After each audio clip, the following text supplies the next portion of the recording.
Thank you for your patience. We'll get the Technical Review Committee meeting of March 4th, 2026 started, and we'll call the meeting to order. It's 9:06.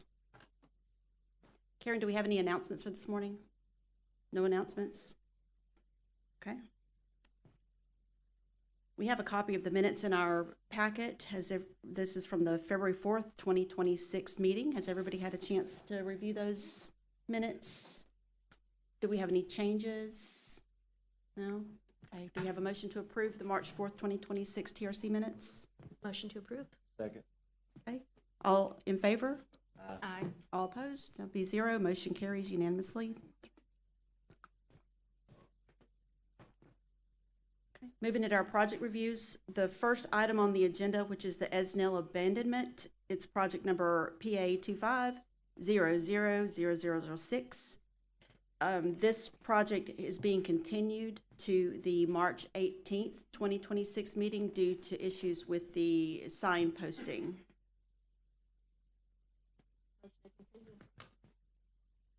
Do we have a second to continue? Second. Okay. All in favor of the motion? Aye. All opposed? Motion to continue carries unanimously. The next item on the agenda is the J&E Ventures 98 Retail. That's been reviewed by Ms. Ziana Reed. I'll ask her to please come forward and present the project.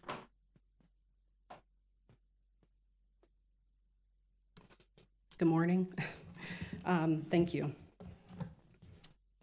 So item number 3, J&E Ventures 98 Retail. This is a request to approve by development order, project number MIN 26000009.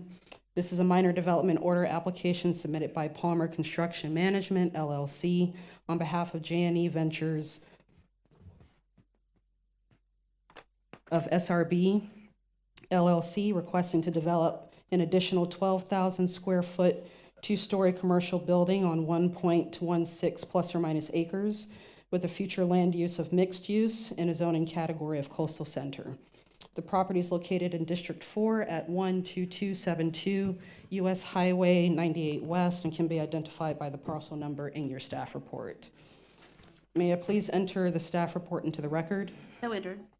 I did receive 2 public comments with several questions and concerns about the project. May I enter at least, well, both of those into the record. The second item, So entered. I would like to bring a copy to the board that was received this morning. So, Can you summarize those comments? Are folks in favor of, in opposition to? for the first item,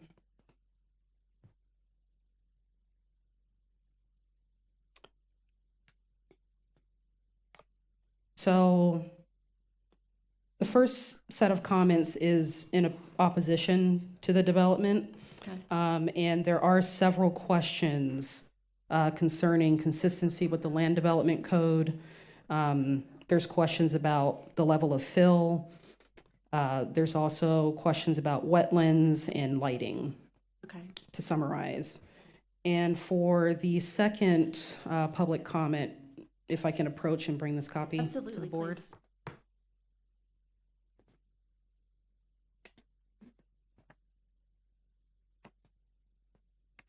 I only have 1 copy, so Chair, if you can share that copy with everyone, that would be great.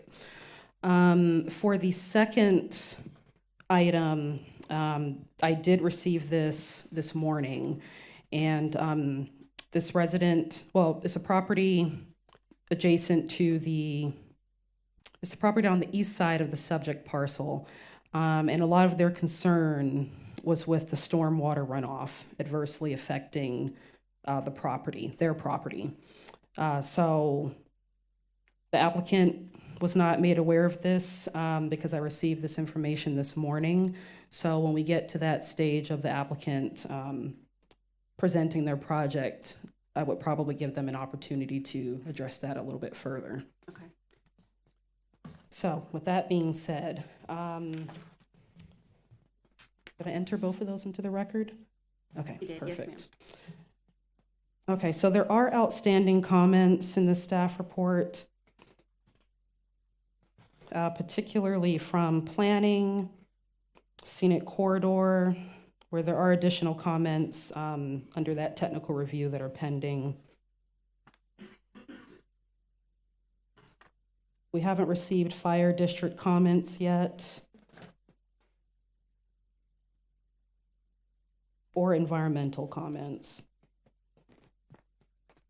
But I did speak with the applicant yesterday, and they do intend to upload their pre-submittal addressing all of these outstanding comments after the meeting today. Okay. Do we have an applicant here for this item? I believe Okay, they are here. Okay, so do you have any questions for me? I can turn it over to the applicant if you don't. No, I think it's okay to turn it over. Okay, thank you. Thank you.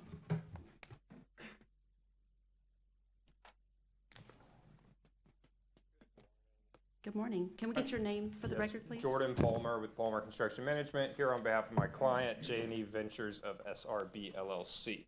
Okay. I think Ayana has already indicated pretty much an accurate update of the current status of this project. We are seeking to add a 12,000 square foot commercial building to an existing parcel that has a 3,700 square foot commercial building. The intended use for this square footage, both existing and new, is for general business and other professional services, with exception of the second floor of the existing, which is a coffee shop. And I think we've received a number of comments, have addressed those comments. We didn't get those comments till last week, but we have made the revisions and responses and intend to submit them today. I think we will be further along at a point for review after those comments have been, our resubmittal has been reviewed. Okay. So with this being zoned coastal center, have you reviewed the allowable uses for Yes, that ma'am. zoning district? Because it is limited. Yes, ma'am. Okay. So did I hear you correctly in that the second floor will be a coffee shop? Well, it's existing. It was the building that is existing on site had previously been modified development order to allow for a tavern, which was a cigar bar that was in this location. That cigar bar was closed prior to my client purchasing this property, and a vacation rental company has moved into where that cigar bar was. So the intended, and there is no intent to keep the tavern parking standard or tenant space. The only space that would be other than general business options would be this coffee bar on the second floor of the existing. So that'll take up the entire second floor? Yes, ma'am, of the existing property, of the existing structure on the property. Okay, so the proposed structure is a two-story building as well, right? And is that all going to be? It's all speculative tenant space at this point, but my client has been advised of the permissible uses under the general business and professional office options. Okay. If I could ask the folks in the audience, this meeting is being recorded. If we could ask you to please try to keep the noise down to a minimum. Okay, so how many units is going to be in this building? Well, it depends on the number of tenants. The first floor has an option of up to six spaces, and the second floor has an option up to 6 spaces as well. But it's not necessarily to be divided to the maximum number of units. It's assumed that a tenant will likely utilize more than one space, and so those units would not be divided into separate spaces. I think at this point the intent is to construct shell construction only, and as the tenants are identified, those would be incorporated through the CLUC process and their Right. own individual build-out. Okay. That was going to be my next comment, is let's please make sure that they follow up with CLUCs. Before I preach they- it to every client with these tenant spaces. Yes. Then the new structure also, it has a common lobby area as well as common hallway on the second floor that ties into all of the different potential spaces. So whenever the the CLUCs are issued, the floor plan is something that our folks will look at. So when you say, maximum of 12 spaces in the building, that's something that they will review. So that was one of the questions that I wanted to ask and just make that clear as we're moving And I forward. stand corrected, the maximum potential spaces is 11, not 12. Okay. Okay. Where's the access to this site? I don't see it on the site plan. Yes, ma'am. It's right off of Highway 98, and it has a conjoined connection to the neighboring parcel. The entrance to the parcel is actually from the neighboring parcel with Which the cross. side? The west side of the property. The east side of the property, and the comments that were received this morning, is a notably lower grade than the existing development to its west. Is that something you can label on the site plan for us? Label the access Yes, ma'am. so that years from now, when hopefully we're all retired and living a different life and folks have to come in and look at this, it's very clear to them where that, Okay, so that you just want to access show is. the adjacent access with the interconnectivity? or even if you show, I see the area that's on the site plan now that you pointed out, maybe just put a label there that shows that that's the point of access for the property. Easy enough. Okay. Does anybody have any questions for our applicant? And you said the cross-access on the eastern side is notably lower? Yes, so there is an existing paver connection there, but it is not utilized or connected. There is no ability currently to drive over that access.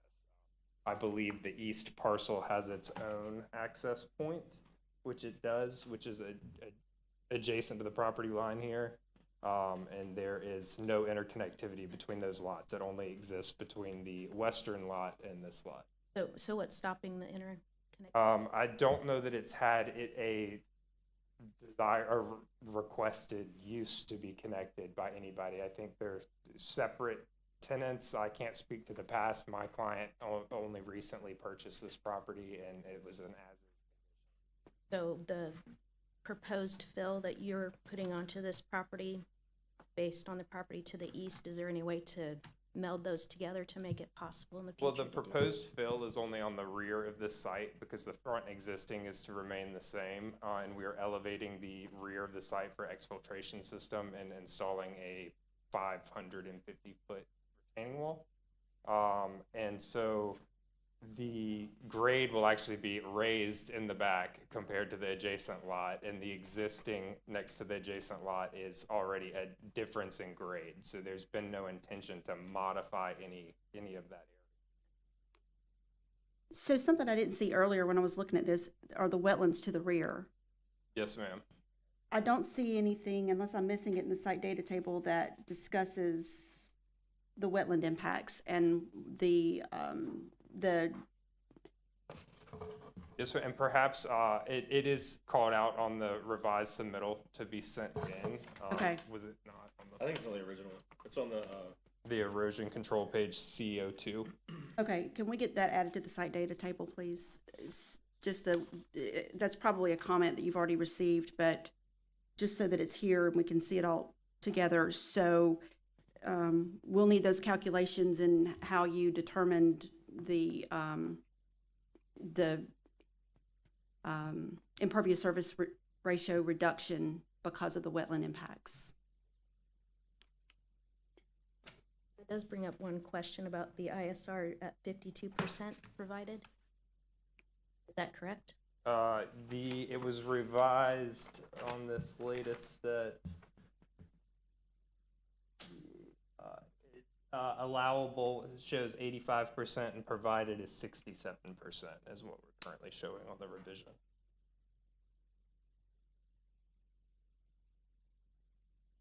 I had hoped to get these in for opportunity to review prior to this meeting, but time did not allow for that. So 40% of this site, more or less, you said 67, so 33% is going to be pervious?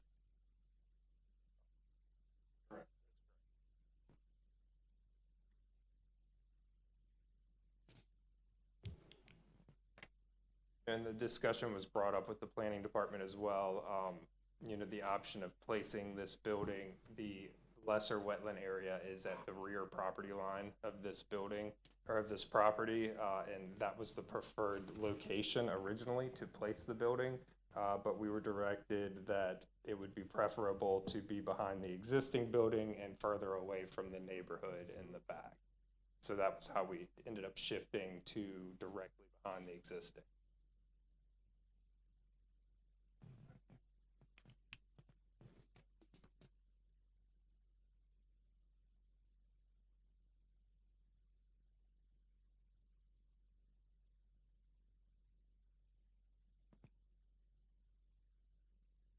Isn't the standard for landscaping, don't they need a landscape island? Every 10? Yeah, Ayan, I don't know if you picked up on this, I didn't remember all your comments, but let's make sure that they have the appropriate number of landscape islands, because I'm seeing 11 straight spaces without one here. Noted. Thank you so much.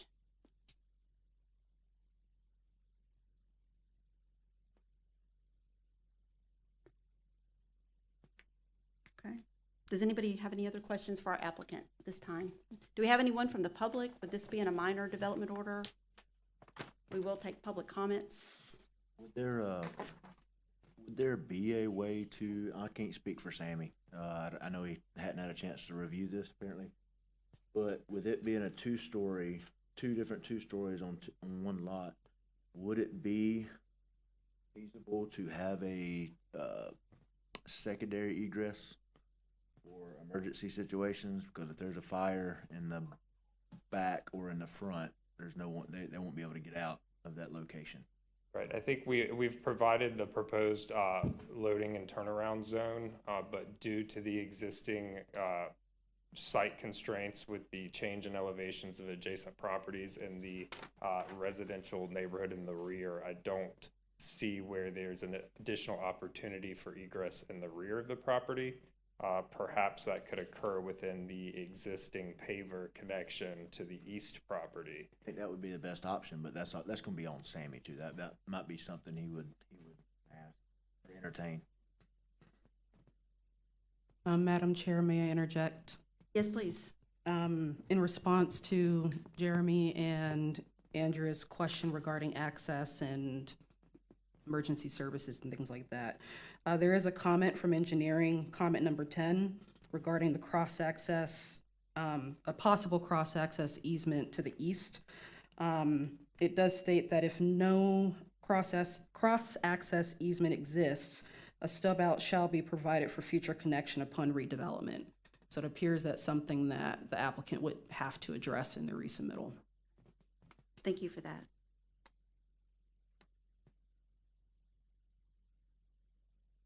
I guess my question would be, is the existing stub out that is there not what we're looking for future connection upon redevelopment? What was existing and approved previously?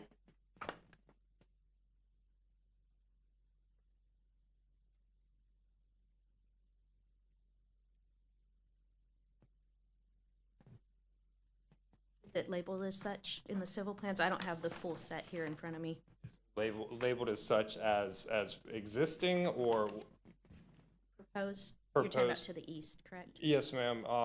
We've incorporated ADA sidewalks that was requested in that location, but there has at this point been no intent to modify the existing paver connection that is there but not connected.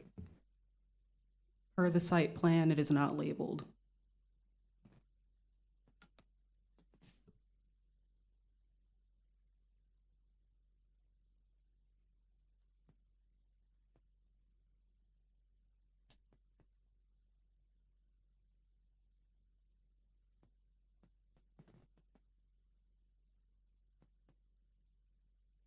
Maybe that's an issue we need to look into a little bit more and reach back out to the applicant.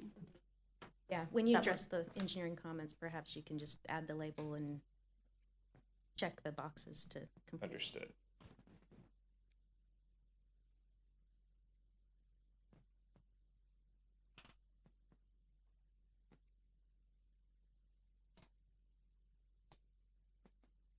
Okay, anyone from the public want to speak on this particular project? Yes, sir. If you could come to the podium and state your name. Sir, you can sit at the table if you like, right there in front of that gentleman. Good morning. Hi, Can we get your name for the record? Alan Swanby, Would you spell that last name for us? SWANDBY. Thank you. I live at 110 Mariner Way. Okay. My southeast corner abuts their northwest corner. I couldn't hear a word he said. Goodness. Okay. I don't know if, so I don't really, I guess my concern and the neighbors to my east are the ones that are probably more directly impacted. But an entire back portion of this parcel to the north is all wetlands, basically. So water has always been an issue with, when they built the Comfort Inn behind me, water has always been an issue. I don't know if that was addressed or not because I couldn't hear anything. But the other thing is it's very wooded there, and we're looking, if we can, to keep the existing woodlands. I think there's a 20-foot buffer. That 20-foot buffer, when I was looking at the site plan, there's a retaining wall that is about 13 feet in, and then there's another 7 feet of vehicular escape, which is basically those 3-foot little bushes that go around a parking lot, which in the back parking lot, I don't really see any need for that. If we just left the 20 and 40-foot trees right up to the parking lot, that would be more beneficial for single-family homes behind there. I had sent an email, bullet points. I don't know if you received that or not. We did receive those? It should be in front of you, Okay. from Donald Swanby.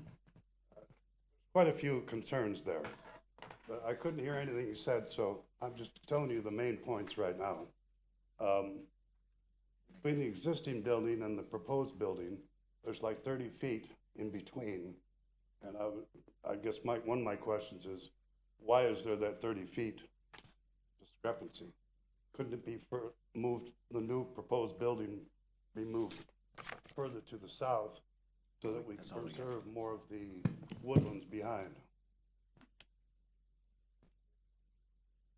That's something we would have to ask the applicant.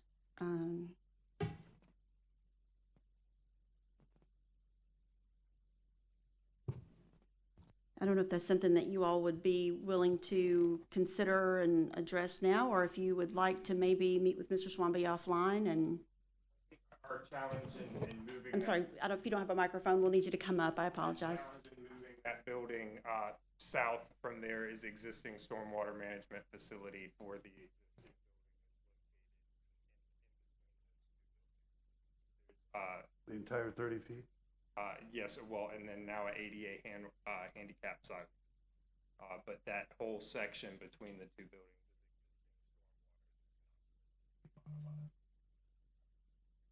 is So the retaining wall that's going to be placed, it'll be placed within the 20 feet of,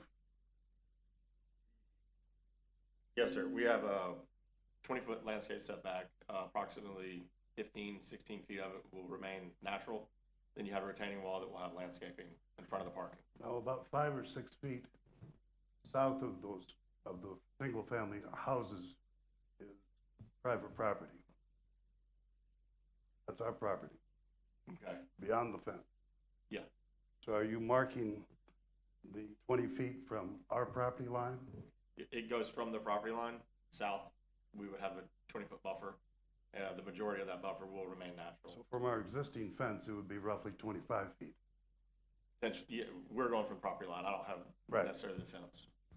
Okay. And how much elevation was there going to be? 4 There feet? is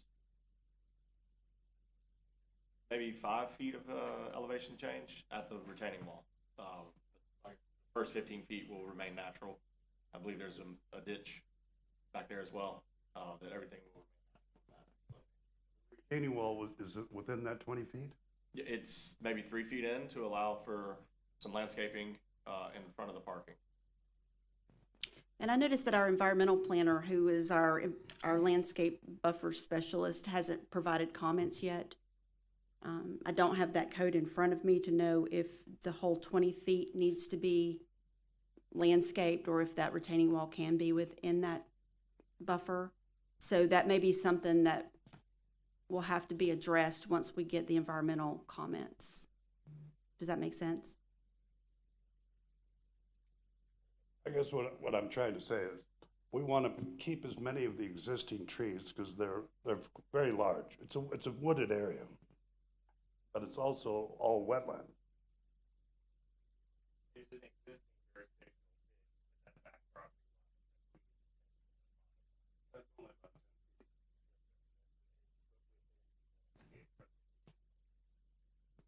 Madam Chair, per the landscape plans that were provided, we don't have them in front of us right now, but the applicant did provide landscape plans showing that they would be retaining the existing vegetation along the 20-foot landscape buffer. And I did share this information with Mr. Swanby when we chatted the other day. Okay, because this is looking like it's only like maybe 13 and a half feet is being kept natural. Is there a, 13? according to the site plan that I have anyway, there, That's my question. It's supposed to be 20 feet, but it shows the Oh, I see. retaining wall at 13 and a half feet. yeah, And then another 7 feet of, that vehicle, the little 3-foot bushes, which doesn't block anything. Well, if that's the case, then it That's not appears to be 20 a feet. conflict between the landscape plan and sheet CO3 site Okay. plan. So that's something that I'm hoping Brad can comment on and I'll take a second look at. I see. And my other question is, if all that's wet back here is the ditch, the 10-foot ditch, if that's all that's wet, then I'm not seeing the 20-foot secondary wetland buffer. Are you impacting any of the wetlands at all? Yeah, that would be, it's on the plans, is the second sheet, I believe it is, the erosion control shows the wetland impact area. Okay. Okay. Because I know my neighbor that's directly behind the proposed building has been talking to contractors to build a berm or something, because his backyard floods every time it rains. Because everything behind him, this is all wetlands. I see. So if we're gonna cut off that wetlands, our backyard properties are gonna be wetter than ever before. Has Dewberry come out and looked at anything? Well, Dewberry's not the engineer on this particular project, so I wouldn't think so. So it sounds like we've got some work to do. It's the waters and the sight line and the water. That's our main concern. Lighting would be another thing, but Okay.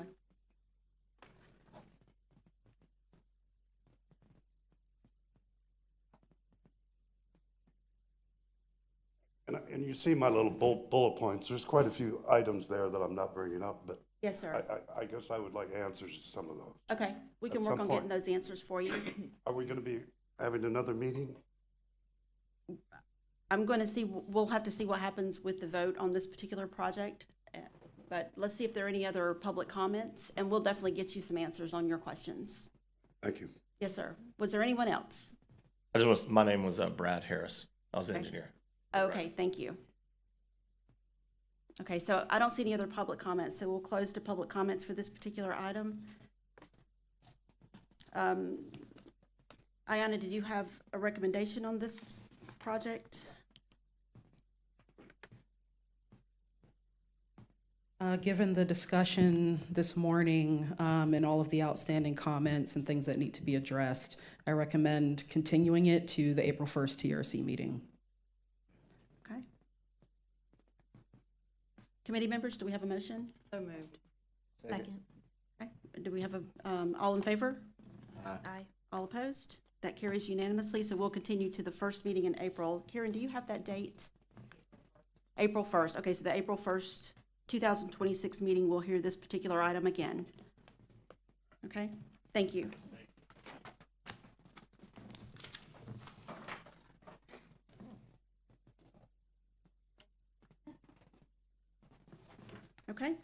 Next item on the agenda is the South Walton Commerce Park Phase 2, Lot 19. Project was reviewed by Bob Barante, who is not with us today.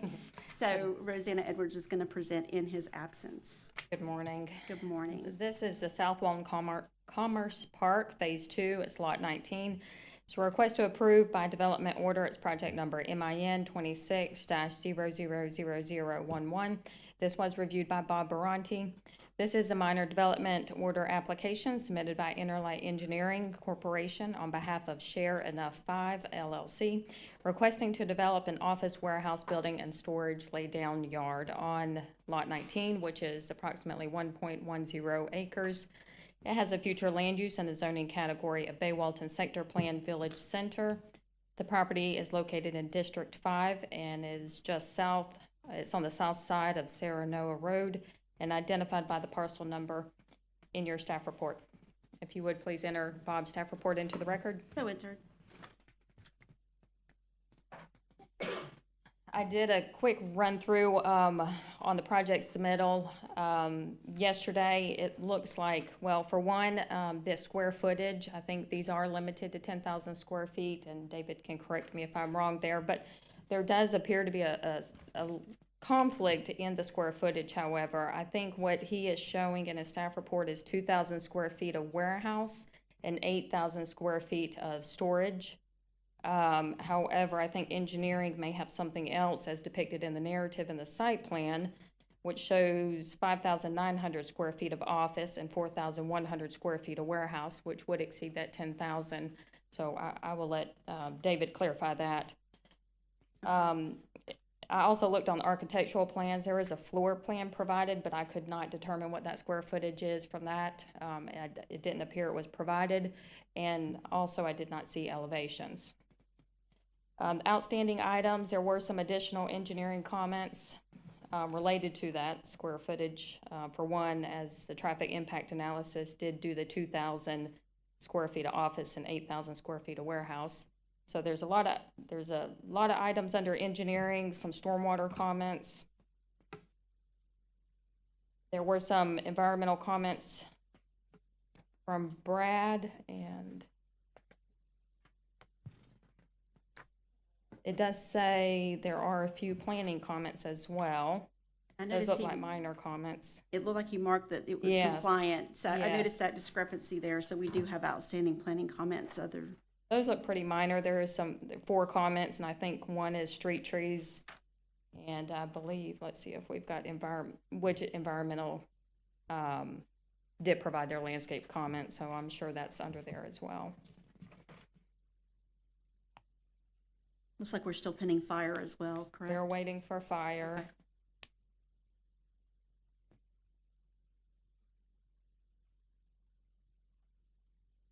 That appears to be it. So unless you have questions for me, I will turn it over to Mr. Smith. Anyone on the committee have questions for Rosanna? No? Thank you, Rosanna. Good morning. Good morning. I'm David Smith with Interlight Engineering. And as Rosanna presented, we do have some comments, but it's more clarification items. And I do want to clear up that it's 5,900 square feet of office and 4,100 square feet of warehouse, which if you do total those together, that's 10,000 square feet, which is what the lots are restricted to per the approved PUD. So this request is consistent with the approved planned unit development. And on the engineering comments, I know those are more clarification items, and I don't see anything of like major, concern to me, so we can easily clarify those for you. And then as Rosanna presented, the planning comments are also, they're very minor. I think there were 3 of them, or 4 of them, like adding the DO, benefit of title, and those were also very minor. And then on our landscape plan, which is sheet L100, we do have the street trees shown, so I will just coordinate with the planner and make sure we're all consistent there. But it's more clarification, and the traffic analysis, I do want to state, is the square footages are incorrect. So you've cited those correctly, Andrea, and we'll make sure we clarify that and get that updated too. So we'd respectfully request to move forward. We'll get those clarified and then get everything turned back in. Does anyone have any questions for our applicant? Is anyone here from the public that would like to address this particular project? Seeing none. Rosanna, do you have a recommendation on this project? Yes, David is correct. It does equal 10,000 square feet. Either way, we divvy it up. However, we do need some consistency in the plans, but it does sound like labeling major comments is just addressing the engineering, which if he feels comfortable with those, I think all other comments are minor if they have not already been addressed. And then I would suggest that we provide the remaining architectural plans with that correct information as well. But on that note, staff would recommend that we conditionally move this forward and approve once these have been addressed. David, do you feel like you can get us the architectural plans? Okay, all right, thank you. So do we have a motion? Motion to conditionally approve pending all outstanding comments. Second. All in favor of the motion? Vote aye. Aye. All opposed? Okay, so that one passes unanimously. It's conditionally approved to move to DO once all remaining outstanding comments are addressed. Thank you. Thank you all. Have a You're good day. welcome. Thank you too. Next item on our agenda is the Mallet Bayou Cove subdivision. This project was also reviewed by Mr. Bronte, who is not here today, and Rosanna is going to present this for him. Yes, this is item number 5, Mallet Bayou Cove subdivision. It's a request to approve by development order, project number MIN 26-000006. It was reviewed by Bob Baranti.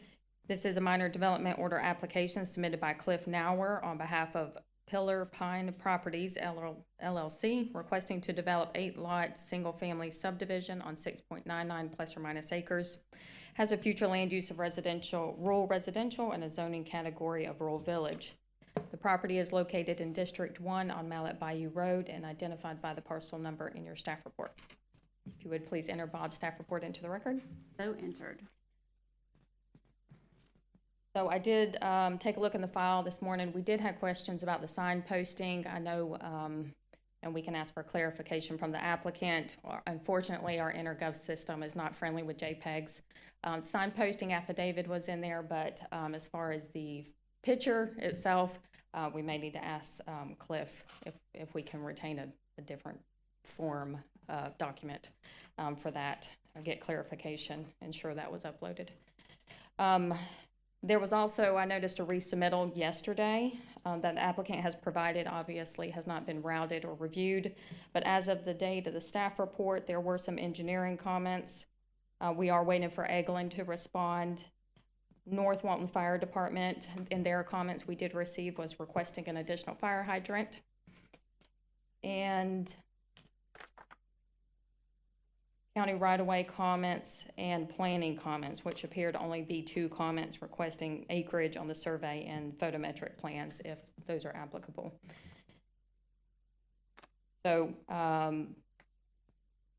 heavier on the engineering side, so I will let the applicant respond to those. Okay. Unless you have questions. Anyone have questions for Rosanna? No? Okay. Good morning, Cliff Nauer, Nauer Never Engineering. Thank you for the opportunity. So we did have some comments, as she mentioned. We've already added the fire hydrant near the park area that was requested from the fire department. The majority of the comments were pretty minimal. We've already submitted revised plans and the REI as well. Site visibility triangle we've added, stop bar we've added. There were some questions about Ruby Drive in the comments, and Ruby Drive is not a plat, and there is no easements for Ruby Drive. And so we provided the title information to Scott Rosenheim. He reviewed that, and there is no legal access through Ruby Drive. There was a question about the culvert cover. We changed the pipe to HP instead of ADS, and then we verified that we've got a foot of cover across it, and that's in the revised plans that we submitted. There was a question about traffic. The 4 trips that we're adding don't change the level of service on 331 at all, and We're also planning on paying the mobility fees with each building, which I would think would count towards our mitigation of those 4 trips. But if you guys have any questions, you can stop me at any time. There was a question about the grading on the lots. We put a typical grading plan together on the plans to show how each lot will be graded.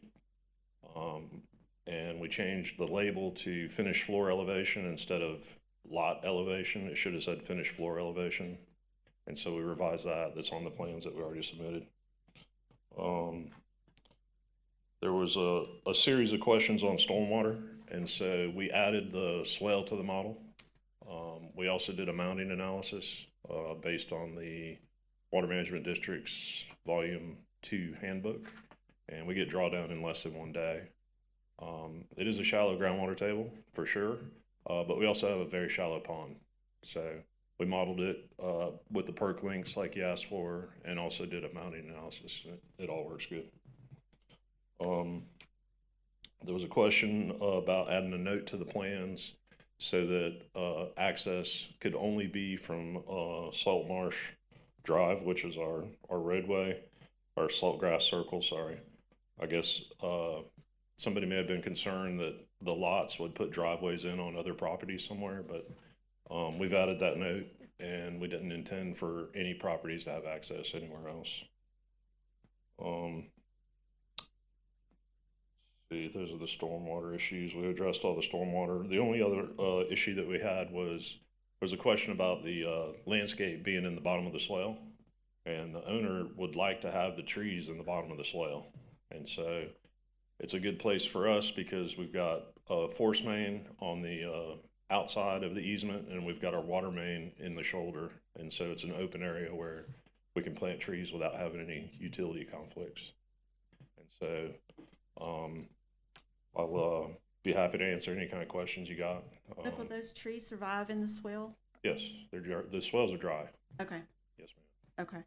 And they're small trees. They're not planting giant trees. They're planting small trees. They just wanted to have some streetscape through the subdivision. And again, they're all half-acre lots or bigger. I think there's 2 that are half-acre, and the rest are bigger than that. And our access is off of Mallet Bayou Road. The only concern with the trees in the bottom of the swale, and I'm an advocate for that because it provides water and all that stuff, but would be the maintenance. It would just be increased.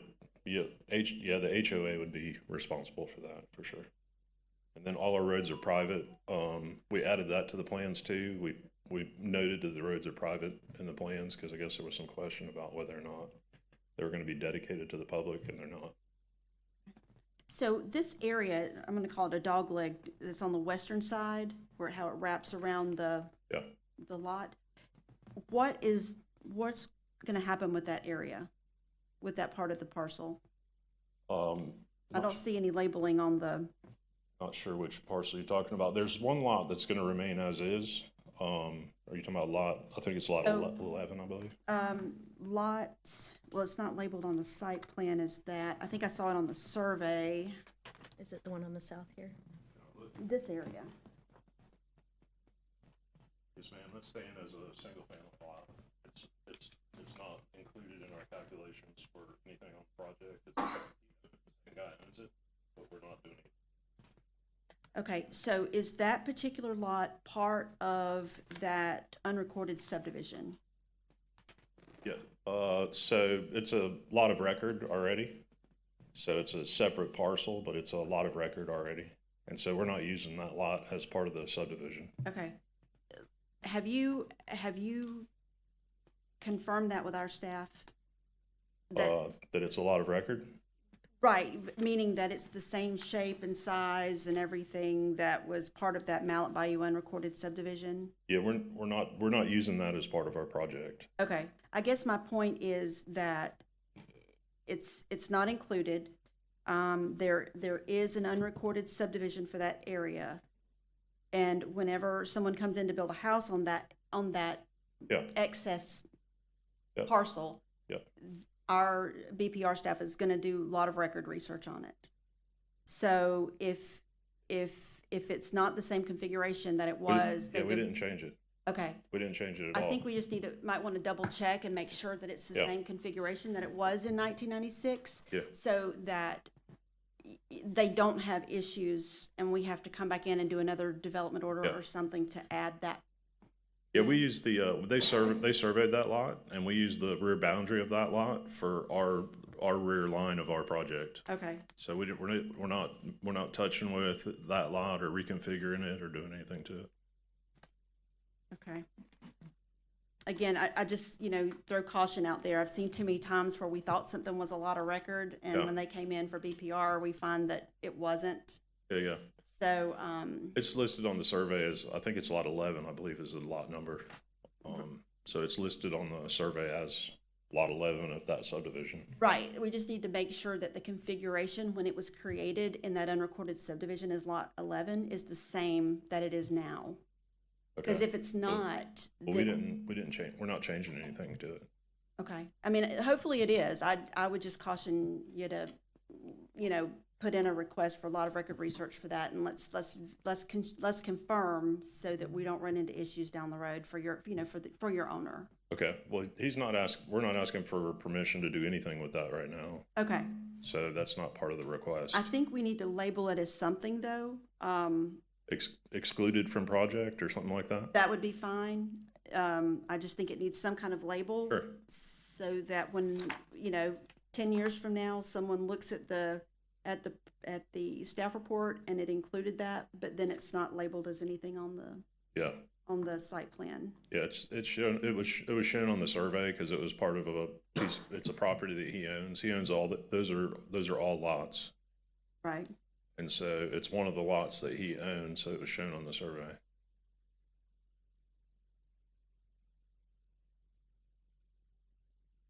So can you label that as Yes, ma'am. excluded? Yeah, Okay, no thank you, problem, Cliff. no I problem. appreciate that. No problem at all. Anyone have questions or comments for our applicants?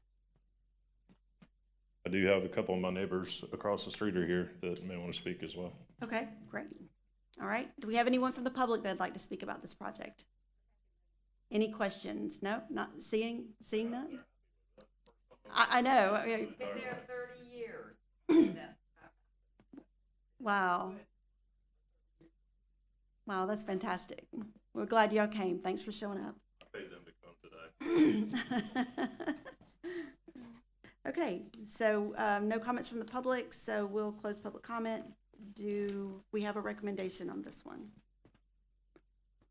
Bob did provide a recommendation, but I also wanted to point out, because you probably saw there was no environmental comments that we've received, but it looks like it's just gonna be landscaping, and it appears there are no wetlands on site or anything we need to be immediately concerned with this proposal. So I would agree, Bob would like to conditionally approve this and move it forward once all outstanding items have been addressed. So moved. Yeah. Second. Okay, all in favor? Aye. Any opposed? Okay, that carries unanimously. Thank you. So this project is conditionally approved to move forward to DO? Okay. Pending completion of outstanding comments. Thank you. All right. Okay, all right. Thank you. Be safe. Good to see you. Okay, our last agenda item for today is the Santa Rosa FSER, and Tim's going to present that for us.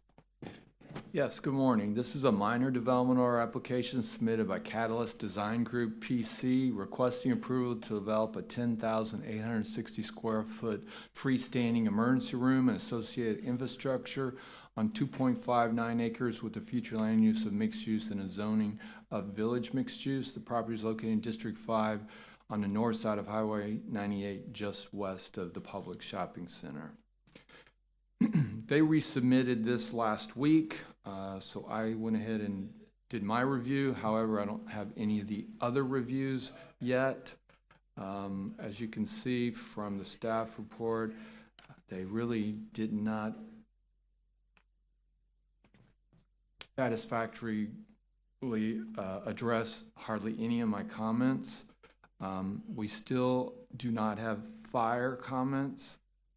We do have all the other comments. However, like I said, we don't have any comments other than mine for the resubmittal. And they still have some outstanding scenic corridor review comments, but those are not very many. There's only 2 or 3. So with that, I'd like to enter the staff report into the record, please. So entered. And, Tim, are He's- you entering the original one and also the revised? yeah, the revised, enter the revised staff report. Thank Which I you. do see that it does have environmental comments, whereas the one in the packet did not. Yes. Okay. Yes, his comments did, but that was for the initial submittal. That was not for the resubmittal. I see. Okay, thank you for that. Dean is here to represent them because they are in Orlando. Dean did the original approval for this project, which came in as Move It Storage. I'll entertain any questions you may have, or I'll turn it over to him. But the main thing in my mind is, I mean, I pulled up the previously approved plans and the ISR. So it looks like they're gonna be fine there, but their site plan said there was no wetland impacts on this site, which is clearly not the case. I I'm going to mean, say, where's the secondary wetland buffer if there are no impacts? right. There are no new impacts. These were done prior to them purchasing this lot. Tim, But- was anything constructed with Move It, or, Yes, that's the white building on the aerial to the left. That's Move It Storage. And the building behind is Ace Hardware. okay. But How they many haven't, parcels is it with Ace and Move It in this one? well, Move It and this parcel is a 2-lot commercial subdivision. Ace is part of a different, it's a different parcel completely. But these two, it came in as a 2-phase project. This is phase 2.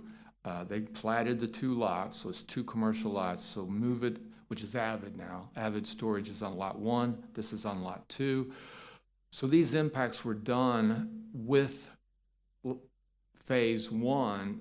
However, they're not showing that. They're showing that ISR is 85%, which it's not. Under the master plan sheet, it's 65.69, I believe. So it does look like they're going to be fine in terms of ISR, but they're not portraying it on their site plan correctly.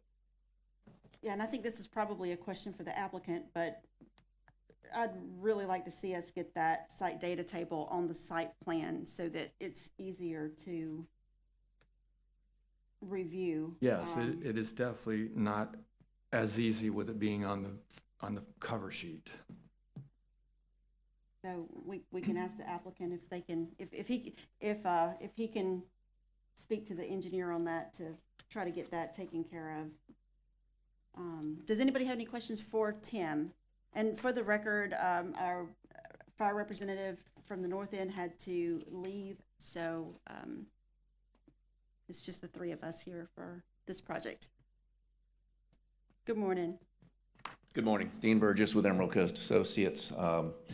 Yes, I had this conversation with with Catalyst Design Group, and I strongly recommended that what they do is show the site data table from the approved master plan right next to their site data table.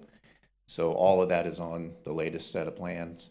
Apparently, they did not adhere to my recommendation, so I will strongly recommend, if they want to get this one done, to do that yet again. But I understand what Tim's saying. I understand what the Catalyst Group, there's no new wetland impacts proposed, and I guess they didn't want to confuse that matter. But I think if we have the data tables next to each other and actually show a slight reduction in the wetland impacts, which this will constitute, we will get where we need to go with the wetland issue and the ISR. So the wetlands were impacted with phase 1, is that correct? They were permitted impacts with phase 1. Actually, whenever the environmental consultant applied to DEP, they mitigated all of the wetlands. In other words, they could impact all of the wetlands. And my point was, well, from a county standpoint, we can't. And from a flood storage standpoint, we can't. Right. So the county documents prevail over what can be done on the property. DEP and the Corps said, sure you can impact them all, but that is not the case with the development documents will not reflect that. The area, now when Avid developed parcel, phase one, they, of course, did their fill and their impacts in that area. What is on this property has not been impacted, so those wetlands have not yet been filled. It is a 5-year permit, but I think we're in the 3rd year of that 5-year permit. So, but I will get the documentation and the percentages and the ISR straight with them. I would say, I agree with Tim, outside of that, the rest of the comments are clarifications and showing a right-of-way protection zone and so forth, which the right-of-way protection zone does not get into the property. I have no concerns there. So I would ask that we go ahead and allow this to move forward for development order, subject to the DRB approval and satisfaction of all comments. So, of course, it's hard to know at this point without seeing the 2 tables, but do you know if the ISR reduction was calculated with the phase 1 for both parcels? Yes, or- we did an overall master plan ISR review Okay, that took into account phase 2, where we had 2 restaurants and a medical facility. That plan has been replaced with just this one larger medical facility, and I know that their impacts, wetland impacts, are less than what we proposed. okay. So, yeah, that was all reviewed in the master plan. Tim, did you review that master plan? You did? Okay. I don't see anyone from the public, so I guess we don't have any public comments. It really would be helpful if they would add that to their plan, because like, it's got that moment in time, but you're saying they didn't fill as many as was planned, so it would be even higher. The allowable ISR would be even higher. But yeah, I reviewed that plan, and I also did the commercial plat. So, Tim, do you feel that this can move forward, to conditionally move forward? Yes, I don't think there's any deal breakers here. I mean, Okay. I can tell from the master plan that they're gonna be all right on the ISR. They just need to depict it correctly. So I don't see an issue. I think my recommendation would be to conditionally approve it and move it forward to the design review board once all outstanding comments have been resolved. Do we have a motion to that effect? So moved. Second. All in favor? Aye. All opposed? Okay, so that carries unanimously. All right, Thank you. thank you. So the next step for this one is resubmittal, then move to the design review board. With it being a minor, then it can move to DO. Do we have any other business? Okay, we have a motion to adjourn? Second. All in favor? Aye. All opposed? Carries unanimously. Thank you.